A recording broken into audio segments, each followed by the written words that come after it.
أعوذ بالله من الشيطان الرجيم بسم الله الرحمن الرحيم الحمد لله رب العالمين الصلاة والسلام على سيد المرسلين وعلى آله وصحبه أجمعين দিন বিজয়ের পক্ষবিত কাফেলা শহীদ কাফেলা বাংলাদেশ ইসলামী ছাত্র শিবির কুমিল্লা অঞ্চল কর্তৃক আয়োজিত আজকের এই ঐতিহাসিক সাথী সমাবেশের সম্মানিত সভাপতি, মঞ্চে উপবিষ্ট সম্মানিত বিশেষ অতিথিবৃন্দ, সম্মানিত সাথী ভাইয়েরা, আসসালামু আলাইকুম ওয়া রাহমাতুল্লাহি ওয়া বারাকাতুহু।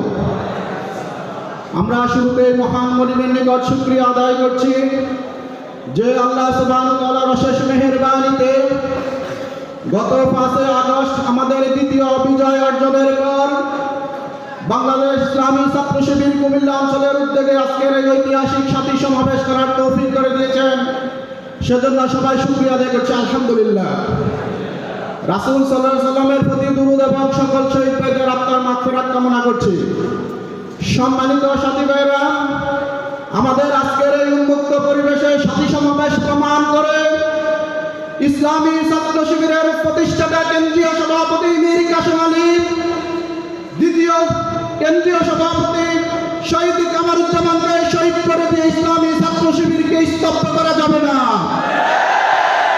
আজকের এই ছাত্র শিবিরের এই সাথী সমাবেশ প্রমাণ করে ইসলামী ছাত্র শিবির 1977 সালের 6 ফেব্রুয়ারি থেকে শুরু করে আজকের এই দিন পর্যন্ত বাংলাদেশে ইসলাম এবং ইসলামী আন্দোলনকে একটি বিজয়ী শক্তি হিসেবে প্রতিষ্ঠিত করার জন্য জালিমি শক্তির সম্মুখে সর্বদা তাদের জীবন এবং রক্ত দিয়েছে।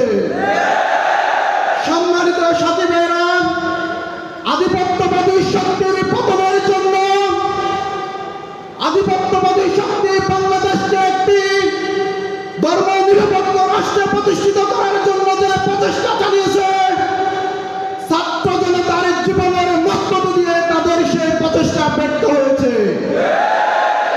আগামী দিনে ইসলামী ছাত্র শিবিরের সাথী ভাইয়েরা যদি আমরা যে স্বাধীনতা অর্জন করেছি সেই স্বাধীনতার লক্ষ্য এবং উদ্দেশ্যকে নিজেদের মধ্যে ধারণ করে, তাহলে আমরা বিশ্বাস করি আগামীর বাংলাদেশ হবে বৈষম্যহীন বাংলাদেশ। আগামীর বাংলাদেশ হবে ইসলামী আন্দোলনের বাংলাদেশ। আগামীর বাংলাদেশ হবে আমাদের মানবিক মূল্যবোধের বাংলাদেশ। আগামী দিনে সুন্দর এবং মানবিক বাংলাদেশ গড়ার পক্ষে ইসলামী ছাত্র শিবির যে কর্মসূচি গ্রহণ করবে, সকল কর্মসূচি আমরা আমাদের জীবন দিয়ে দেশ বিনির্মাণের জন্য পালন করবো ইনশাআল্লাহ।